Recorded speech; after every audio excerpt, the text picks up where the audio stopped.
I've been performing as an artist within the underground music scene for close to a decade. While through music I've experienced some of my most fond memories and built bonds with other artists I now regard as close friends, it took me too long to acknowledge some of the negative effects working in the industry has had on my mental state. Lack of sleep, the pressure of making something as good as my last release, binge drinking, social media and drugs are just a few that impacted how I saw myself and others. It took a heart-to-heart conversation with a close friend for me to realise that I wasn't the only one that felt the way I did. It is amazing that more and more people are opening up about mental health. However, there's no safeguarding when it comes to the welfare of artists within the industry.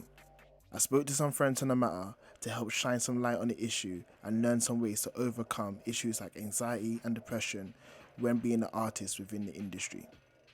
The music industry is, as much as I love it, but as someone who's got a different perspective from having worked in that and worked in the very much like mainstream work world, I think it's possibly one of the biggest issues in the music industry.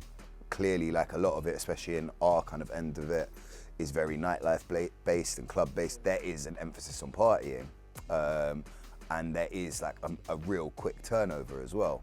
So I think the industry could do a lot more to look after people, where there's like younger people who don't know themselves as well, who don't know their limits, who aren't as good at kind of prioritizing.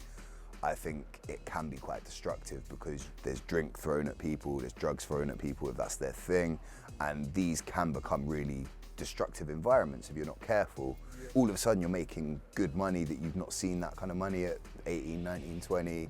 You're getting free drinks, you're getting just like all these kind of benefits, but it can spiral. And like if you're not hot anymore, all of a sudden you've got a drink problem or you've got a drug problem or you even just an expensive lifestyle that you can't match.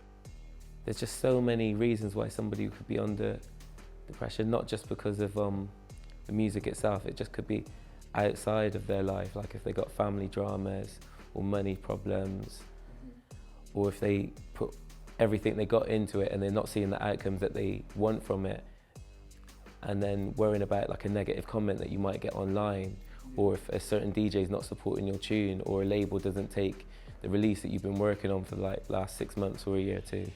That can just add to just so much stuff, and it could be a build-up of so many things. I can only speak for myself and people I know well, but I feel that you're more prone to destructive behaviour when you're struggling with these things anyway, to kind of mitigate it. Like I know I did that when I was depressed and I didn't want to stay in my house on my own, so I felt like I'd forced myself to go to a gig, but I'd drink twice as much as I would normally because it's like, I don't want to be here, I feel anxious. So how am I going to deal with it? Get really drunk. Then the next day you feel even worse. It's a struggle to get out of bed. It's like everything's times by 2 and it just can become a very damaging spiral. For artists and producers who spend so much time with like machines and technology, actually people can make themselves so isolated that they like forget to socialise, and that causes like mad anxiety because you just forget how to communicate with people. And you can get so carried away by something and like it puts you in such a happy state for like 12 hours, but then you've forgotten to eat, you've forgotten to chat to people, you've forgotten to ask important people how they are, and like all those things sort of like they're not good for your mental health. I feel like everybody would have some anxiety at some point, or feel like some type of low feeling that you have, but it's just like, I feel like I'm aware of it because I know other people that's been through it and they've talked to me about it, and it's just understanding that you might go through this, and it is hard to try and please everybody. Like you might spend so long making a track and you think, yeah, this could be the one that's gonna get me to the next level and push me up, and then it doesn't get the response you need. But you shouldn't try and make that absorb you in a negative way. It just should like maybe hopefully try and push you to say, well, you need to work harder or be more experimental.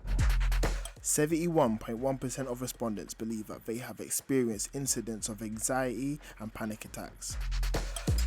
68.5% of respondents experienced incidents of depression. 51.7% found it difficult to get help. Musicians often work several different jobs as a part of their portfolio career, and that can result to them being afraid to take a break and a culture of applying themselves 24/7. The working environment is often antisocial and unsympathetic. Some musicians experience sexual abuse, harassment, bullying and coercion. A duty of care beyond direct fiduciary duties is often hard to establish, as the majority of these musicians are self-employed. Family support and the support of close friends and partners is highly valued, but also open to abuse and feelings of guilt.